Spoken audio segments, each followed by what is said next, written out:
Mr. Chairman. Chairman. Mr. Chairman. Senator Cornyn, then Senator Hirono, I believe, Thank you, Mr. Chairman. not Senator Ossoff. I look forward to voting on the U.S. Attorney nominees, but first, since the chairman brought up the deferred action on childhood arrivals issue, otherwise known as the Dreamers, I wanted to just say a few words about that.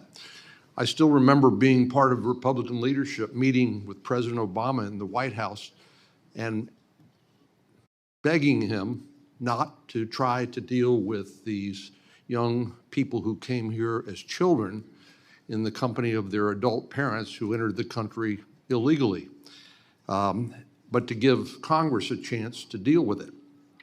That was 10 years ago. President Obama, after saying, I believe it was somewhere around 12, I know it was double digits, he said, I don't have the authority to do this. But then he did it. And what happened is, it's been in litigation now for 10 years. Finally, the Judge Hannon in the Southern District of Texas has rendered the judgment which agrees with President Obama when he said he didn't have the authority to do it. That's now in the Fifth Circuit, and I expect, either it has been affirmed or I expect it to be soon. But this is entirely predictable and entirely avoidable.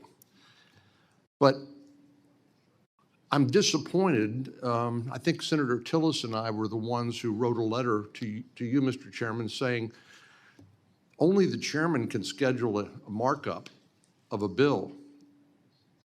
And yet we haven't had any markup of any bill dealing with the Dreamers during the time the Democrats have controlled the House, the Senate, and the White House. I've made public statements that if we had a narrow bill that provided some certainty and some relief to these young people who, through no fault of their own, now find themselves in uncertain and unpredictable times, that I would support that.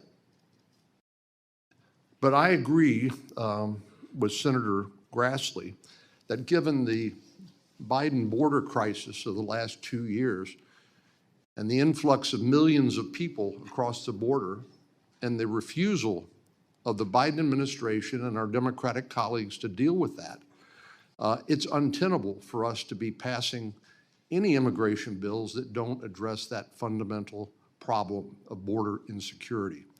I've said this time and time again. I don't know whether anybody pays attention, but it's not just the migrants that are coming across. Yes, many of them are economic migrants, but some of them are criminals. Some of them are smuggling drugs into the United States. 108,000 Americans died of drug overdoses last year in your communities, each of our communities, in each of our states. 71,000 of those died of fentanyl overdoses, synthetic opioids that are the precursors of which come from China and come to Mexico and then up across the border. The same broken border that lets economic migrants and other people come across allows drugs to be smuggled into the United States. It's part of the cartel business model, and it works. And they are continuing to get enormously rich off the suffering of not only many of the migrants that they abuse in the process, but the American families who lose children to fentanyl overdoses. So I just think while it is unfair and unjust, I think, for these DACA recipients to be left hanging, that's something that President Obama did 10 years ago and something that our Democratic colleagues could have cured if the chairman would have been willing to bring a bill for a markup in the committee. But I agree with Senator Grassley that given the fact that the border is on fire and the American people are irate and entirely justified in being irate by this self-inflicted border crisis due to the inaction of the Biden administration, I just don't see a path forward at this time. Before recognizing Senator Hirono, I'd like to say a word. Yes, I did send a letter to President Obama and ask him to find a way to deal with the Dreamers. I did that after we had brought the DREAM Act to the floor of the Senate and it had been filibustered. We were unable to get the 60 votes necessary. And he tried clearly to establish a mechanism by executive order that gave some protection to these young people, and it has been transformative and life-changing in its circumstance. I think it's still up to us to find something that could survive a filibuster that resolves this in a more permanent fashion for their sake and for the sake of our country, which desperately needs their talents. I'd like to say a word, if I can, about fentanyl and the drugs coming across the border. This fiscal year, CBP has seized 656,000 pounds of drugs. 656,000 pounds of drugs, Customs and Border Patrol. Only 112,000 pounds, 17%, were seized by the Border Patrol. The rest was seized by the Office of Field Operations, who man the ports of entry. By a ratio of nearly 6 to 1, drugs are flowing in the United States through ports of entry.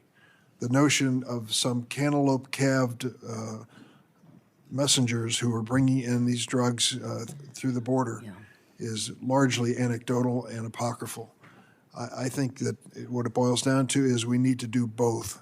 But let's start where the most serious problem is. Let's make the ports of entry much more responsive to the drugs that are being seized and are passing through.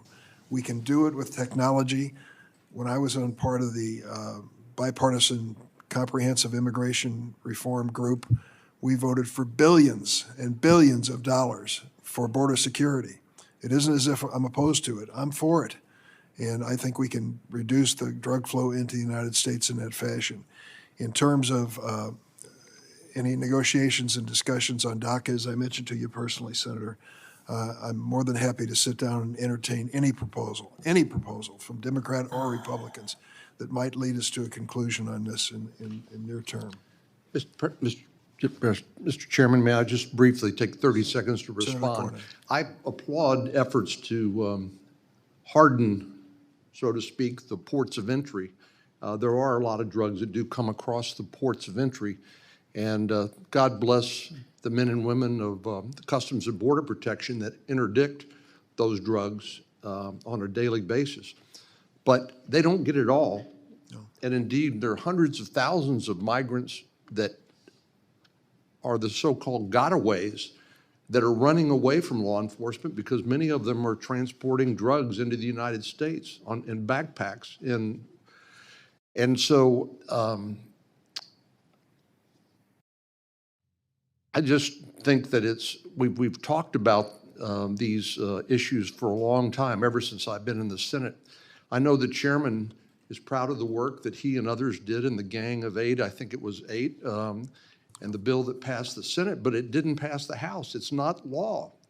I think we can't keep sort of living in the past and saying, well, if we'd just done that way back when, things would be better, because it didn't get done. And so we need to live in the present and deal with the present challenges and problems that are confronted by a failure of policy and a failure of administration by the Biden administration when it comes to security of the border. Thank you. Thank you very much.